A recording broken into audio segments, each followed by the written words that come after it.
The Dressmaker. The story is set in the year 1926 in a small rugged town in Australia. The town is sparsely populated, and among its residents is a 10-year-old girl named Tilly, who lives with her mother, Molly. Tilly and her mother are disliked by the townspeople, and Tilly, known as Beetle, is constantly bullied in school. The town is filled with narrow-minded people, and even the adults harbor disdain towards Tilly and her mother. One day, tragedy strikes when a girl in Tilly's class dies, and Tilly is blamed for her death. The townspeople believe that Tilly is responsible for the child's demise and demand she be punished. As a result, the town's police send Tilly away to live in another city, far from the town. 25 years pass, and it's now 1951. Tilly returns to the town, which holds painful memories of her childhood. Her first stop is her old home, now in a dilapidated state. Her mother, Molly, still lives there, but her mental health has severely deteriorated since Tilly was sent away. Tilly tries to remind her mother of who she is, but Molly doesn't recognize her daughter, which breaks Tilly's heart. Despite this, Tilly has no choice but to accept the situation. Tilly begins cleaning and fixing up the house, transforming it back into her dressmaking studio. She reminds herself that she is a talented dressmaker, even though the townspeople never treated her or her mother well. Molly remains silent, not engaging with Tilly's memories or remarks. Meanwhile, the townspeople discover that Tilly has returned, and no one is pleased by her presence. A football match between the town and a neighboring team takes place, and Tilly attends, dressed in a stunning gown she made herself. Her beauty and the elegance of her dress distract the football players, causing their performance to suffer. The captain of the town's team approaches Tilly and asks her to leave, explaining that her presence is distracting the players and that the match is crucial for them. Tilly listens and moves to a different spot, where she encounters a girl named Gertrude, who had been in her class during childhood. The story flashes back to the day the girl in their class died. On that fateful day, Tilly had been running from the girl because she feared for her life. Tilly hid, but Gertrude spotted her and informed the girl of her hiding place. The girl found Tilly, but then died shortly after in an unrelated incident. Gertrude had left before the girl died, meaning she was not present at the time of the accident. Back in the present, Tilly tells Gertrude, "A good dress can change everything." Gertrude, who is not conventionally beautiful, secretly wishes to attract the attention of a boy she likes, but he hardly notices her. Tilly offers to help by making her a beautiful dress. Tilly creates a stunning black dress for Gertrude, and when she returns to the match wearing the dress, the attention of the players shifts from the match to Gertrude. Now the players from the other town are distracted, much like Tilly had earlier caused a distraction for the home team. Things begin to happen that lead to the victory of Stone's football team, the town where Tilly lives. After the match, Tilly goes home to find that her mother, Molly, has regained some of her memories. Molly tells Tilly that the child who died in their childhood had died due to an injury in the garden, and that Tilly was responsible for it. However, Tilly refuses to believe this. At this point, Gertrude arrives and asks Tilly to make her a beautiful dress. Tilly agrees on the condition that Gertrude admits that, on the day of the child's death, she revealed to the boy where Tilly was hiding. Gertrude admits that it was she who had told the boy, and in return, Tilly agrees to make the dress. Gertrude needs the dress for the upcoming football dance. Later, Tilly revisits the place where she had witnessed the child's death back in 1915, but she still can't remember the details of what had happened. The next day, Sergeant Farrat, the man who sent Tilly away from the town, visits her. Farrat reveals that he didn't want to send Tilly away, but he had been pressured by the father of the child who had died, who happened to be the town councillor.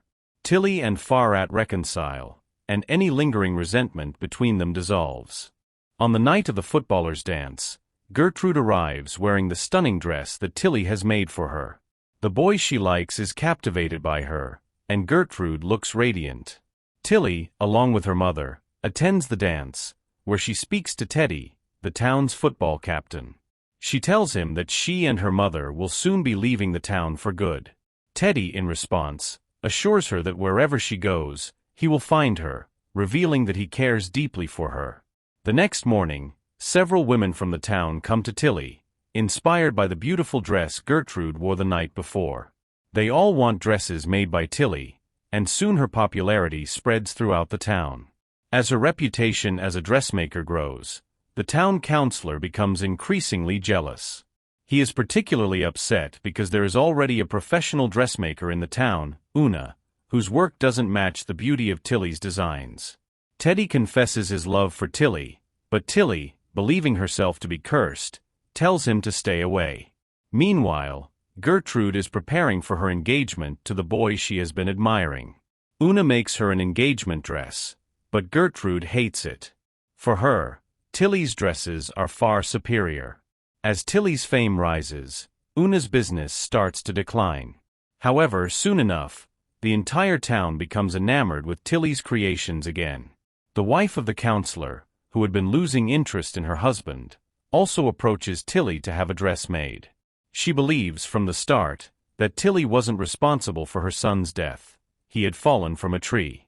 The councillor's wife asks Tilly to design a dress for her, but Tilly, determined to clear her name, decides to investigate the old case. She goes to the police station and asks Sergeant Farrat for the case file on the child's death. In the file, she finds out that her schoolteacher had falsely testified against her. Tilly confronts her old teacher, who admits that she had not been present when the child died and had lied in her testimony. With this information, Tilly heads to the engagement party, where Sergeant Farrat is also present. She accuses him of sending her away based on false testimony. Farrat then reveals that the councillor is actually her father, which shocks Tilly. The councillor's wife, who had been supportive of Tilly, is suddenly turned against her when the schoolteacher convinces her that Tilly had killed her son. The councillor, siding with his wife, also begins to accuse Tilly. Teddy, angered by their treatment of Tilly, punches the councillor. As old wounds are reopened, the townspeople's hatred for Tilly resurfaces. Teddy's brother, who is mentally disabled, suddenly starts shouting that Tilly didn't kill anyone. It was an animal that caused the death. He had witnessed the events unfold but never told anyone because no one would believe him. The townspeople had always dismissed him as crazy. Teddy takes Tilly to the place where the child had died. There, Tilly finally remembers everything. The councillor's son had threatened to hurt her mother if she didn't play along with his dangerous game. When she refused, the boy proceeded to chase her and accidentally injured himself fatally. In the end, Tilly and Teddy fall in love and grow closer, having both reconciled with the past. Teddy says, "I want to marry you." Tilly replies, "I'm cursed." Teddy doesn't believe in any of it and tells her that love is up to both of them. Teddy is determined to prove that he can be there for her, and despite her warnings, he insists on helping her. Tragically, in an attempt to show his devotion, he jumps into the grain silo as part of a risky dare. However, he suffocates and dies in the grain. After his death, Tilly becomes completely devastated. While grieving, Tilly's mother, Molly, tries to comfort her by revealing a painful truth. The town councillor, who had so much power over them, was once in a relationship with Molly. However, he married a wealthy woman for status and then began to resent Molly. As revenge, he had Tilly sent away from the town. Molly tells Tilly that the people of the town were complicit in their suffering, but also reminds her that she has a gift for dressmaking. She encourages Tilly to use that talent against the people who wronged them. Tilly, confused about how she could use her art as revenge, is interrupted by tragedy the next day. Her mother dies of a heart attack. Completely heartbroken and left alone in the world, Tilly spirals into despair. In her grief, Tilly throws her music player outside, accidentally hitting her old schoolteacher, the same teacher who had falsely testified against her as a child. The teacher was spying on her, and this blow seems like poetic justice. The sergeant later has the teacher committed to a sanatorium, effectively ending her ability to cause more harm. At the same time, a local chemist who frequently abused his wife dies after his wife consumes brownies that Molly had given her to ease her pain. These brownies contained cannabis, and when the chemist's death is discovered, the townspeople blame Tilly and Molly for the tragedy. However, the chemist's wife eventually reveals the truth about her husband, that he was a cruel and dishonest man. When the counselor comes to confront her, she injures him, symbolizing her breaking free from the abuse. Meanwhile, the women of the town head to a drama competition, only to discover that their rival team's dresses were made by Tilly. This revelation causes them to lose the competition. Back in the town, Tilly is at home, ready to begin a new chapter in her life. She has come to realize that she is not cursed after all. Tilly decides to take final fiery revenge on the town that had wronged her. She rolls out a red carpet in front of her house, pours oil on it, and sets the house on fire. As the flames spread, she walks across the burning carpet and leaves the town behind.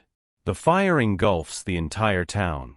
When the townspeople return from their failed competition, they are horrified to see that their town is in flames. Meanwhile, Tilly is aboard a train headed to Paris, watching the smoke rise from the town that had persecuted her for so long. She finally exacts her revenge, and the story concludes. Thus ends the story of the Dressmaker. We hope you enjoyed it.